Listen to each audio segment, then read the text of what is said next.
Eso que tiene una voz melodiosa, ¿verdad? Hermoso. Yo sé que es para Dios. Amén. Yo he visto el dolor acercarse a mí, causarme heridas, golpearme así, hasta llegar a preguntar, ¿dónde estabas tú? Y aprendí Ay, ay, ay. que en la vida todo tiene un sentido, y descubrí que todo obra para bien, y que al final será mucho mejor lo que vendrá.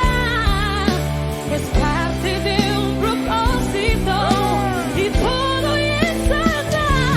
Siempre has estado aquí y tu palabra no ha fallado y nunca me has dejado.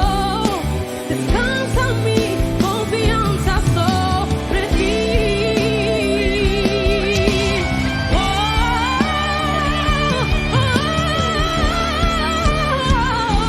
Y que al final será mucho mejor lo que vendrá.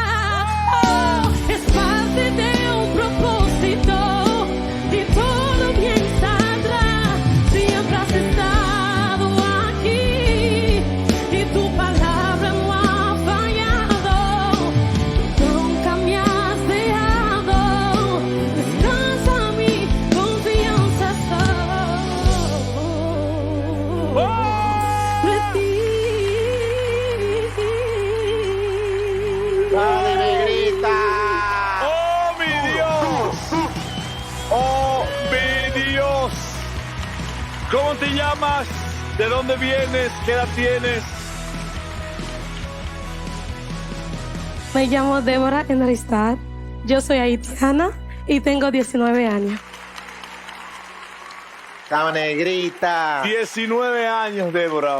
Oh, Dios mío. Te puedo decir algo, o sea, lo quiero resumir con una palabra: sin límites. Hay límites en la vida, hay límites para todo, pero tú no tienes ese final de los límites. O sea, lo tuyo yo no lo había vivido nunca en mi vida. O sea, tus cualidades, tus condiciones como cantante con tu corta edad no tiene comparación.